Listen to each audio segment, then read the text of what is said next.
జై శ్రీమన్నారాయణ. చూడండి, అధిక జ్యేష్ఠ మాసం, అధిక జ్యేష్ఠ అమావాస్య చాలా శక్తివంతమైన అమావాస్య.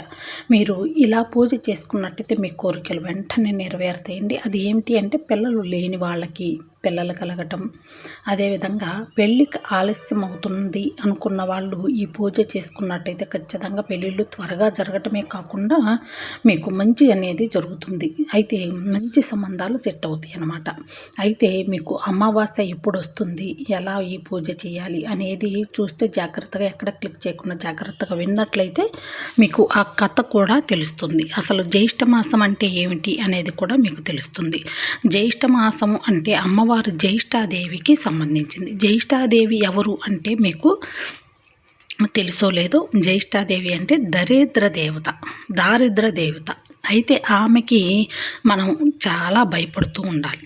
ఇప్పుడు అమ్మవారికి లక్ష్మీదేవిని గురించి దానికంటే కూడా జ్యేష్ఠాదేవిని గురించే మనం చాలా వరకు భయపడుతూ బాధపడుతూ కూడా ఉండాలి. ఎందుకు అంటే ఆమె ఒక పట్టాన వచ్చింది అంటే ఆమెను వెళ్ళగొట్టడం ఎవరి తరమూ కాదు.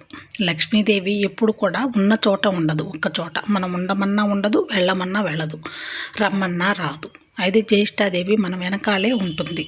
ఆమె పొంచేసుకొని కూర్చుంటుంది. మనము తెల్లవారకు ముందే లెగవకపోయినా, అదే పక్క గుడ్డలు తీయకపోయినా, ఇడిచిన బట్టలు ఎక్కడ అక్కడ పడేసి ఉన్నా కూడా ఆమెకి జ్యేష్ఠాదేవి గబుక్కును మన ఇంట్లో చేరుతుంది. ఇక ఆ తర్వాత మనకి బద్ధకం మొదలయ్యి ఇంటి ముందు ముగ్గు వేయకుండా, స్నానం చేయకుండా, తెల్లవారకు ముందే అంటే ఎప్పుడో 10 గంటలకో 9 గంటలకో లెగవటం, అలాంటివన్నీ చేయటానికి దారిద్ర దేవత ఇంట్లో ఉంటేనే అలాగా అనిపిస్తూ బుద్ధి పెట్టిస్తూ ఉంటుందన్నమాట.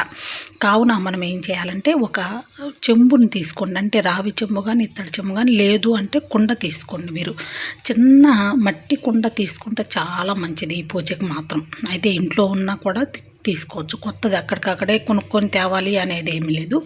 ఇంట్లో ఉన్నట్లయితే అందులో కూడా మీరు పెట్టుకోవచ్చు ఈ దీపం అనేది. అయితే మట్టి కొండకి మీరు శ్రీం అనేది లక్ష్మీదేవి బీజాక్షరం వ్రాసుకొని అలా పెట్టుకొని పసుపు కుంకుమలతోటి అలంకరించుకోండి ఆ కలశాన్ని, ఆ చెంబుని కానీ మట్టి కుండని కానీ. నేనైతే మట్టి కుండ తీసుకున్నాను. ఆ తర్వాత నీళ్లు తీసుకొని నీళ్ళలో కొంచెం పసుపు కుంకుమ అవి వేసుకోండి. పసుపు కుంకుమతో పాటు అక్షింతలు, పువ్వులు, మనకి రావి ఇత్తడి కానీ ఏదైనా మీకు పంచలోహాలది ఏదైనా ఒక ముక్క దొరికినా, లేదంటే మీరు అన్నీ కలిపి వేయండి. మన శ్రావణ మాస శుక్రవారాల్లో కలిసి మేము ఎలా తయారు చేసుకుంటామో అలాగా తయారు చేసుకొని పెట్టుకోండి. దగ్గర ఇలాగా పెట్టుకొని మీకు ప్రమిద కానీ లేదు ఇత్తడి ప్లేట్ కానీ ఉందంటే దానిపైన పెట్టుకోండి. దానికి కూడా పసుపు కుంకుమలు పెట్టుకోండి. తర్వాత రావి ఆకుని మనము శనివారం రోజు ముందు రోజే, అంటే మనకి ఆదివారం అమావాస్య కదా, శనివారం రోజు అసలు ఆకు రాళ్ళింది తెచ్చి పెట్టుకున్నట్లయితే ఇంట్లో చాలా మంచిది.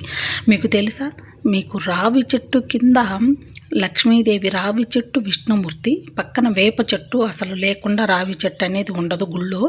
రావి చెట్టు, వేప చెట్టు ఇద్దరు అమ్మవార్లు, విష్ణుమూర్తి, లక్ష్మీదేవి. ఆ చెట్టు క్రింద జ్యేష్ఠాదేవి ఉంటుంది. ఆ చెట్టు పక్కన ఇంకో పక్క బ్రహ్మదేవుడు మనకి నుదిటి వ్రాతలు రాస్తూ ఉంటారట అక్కడ.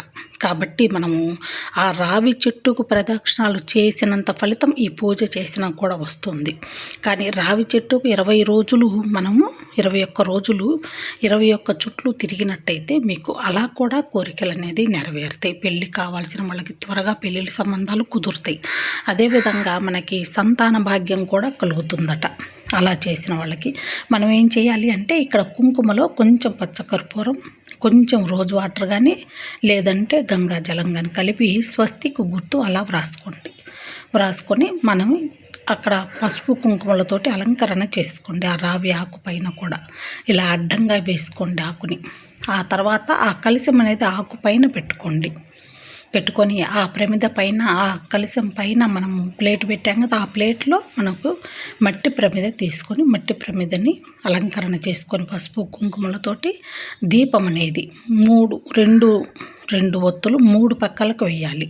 అంటే ఒకటి ఉత్తరం వైపు, రెండవది దక్షిణ వైపు, తూర్పు వైపు చూస్తుండేలాగా 3 వైపులకి 2 చొప్పున వేయండి ఒత్తులు.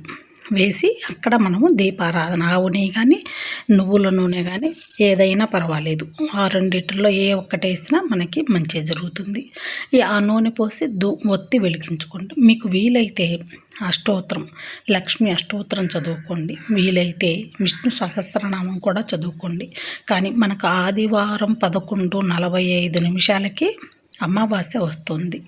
ఆ తర్వాత సోమవారం 10 గంటలకి అంటే 9:45కే అమావాస్య పోతుంది.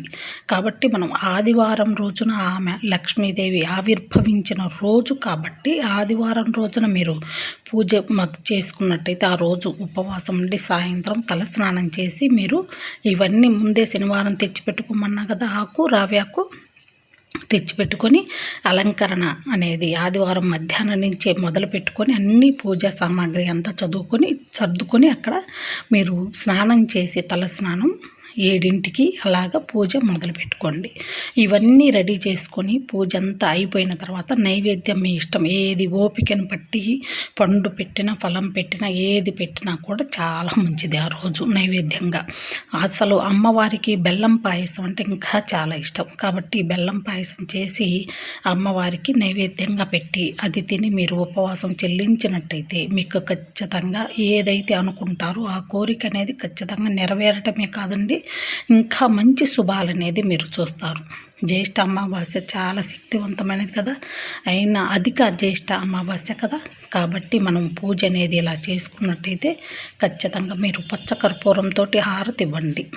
అష్టోత్తరం కానీ విష్ణు సహస్రనామం కానీ లేదంటే ఏ ఒక్కటి చదువుకున్నా కూడా మీరు చాలా మంచి జరుగుతుంది. అమ్మవారికి సంబంధించింది ఏ ఒక్కటైనా మీరు లక్ష్మీ అష్టోత్తరం చదువుకోండి, ఓపిక లేదు అనుకుంటే విష్ణు సహస్రనామం కూడా చదువుకున్నట్టయితే చాలా మంచిదనమాట. అమ్మవారు ఎప్పుడు కూడా మీకు ఆశీస్సులు ఇస్తుంది. జ్యేష్ఠాదేవి ఇక ఉండమన్నా ఉండదు, వెళ్ళిపోతుంది. మీకు ఆమెకల్లా దీపారాధన చేస్తూ గడపలు పూజిస్తూ ఇంట్లో ఎప్పటికప్పుడు విడిచిన బట్టలు ఎక్కడ వేయాలో అక్కడ వేస్తూ దూరంగా అంటే ఇంటి నిండా ఎక్కడ పడితే అక్కడ వేసుకోకూడదు, పక్కకి వేసేసి ఎప్పుడు నీట్గా ముగ్గు అనేది ఇంటి ముందు ఉంటే ఆమె జ్యేష్ఠాదేవి అస్సలు మీ ఇంటి దరిదాపుల్లో కూడా ఉండదు. లక్ష్మీదేవి వెళ్ళమన్నా వెళ్ళదు, జ్యేష్ఠాదేవి ఉండమన్నా ఉండదు అనమాట. అలా ఉంటుంది. జ్యేష్ఠాదేవికి అది నచ్చని పదం అంట.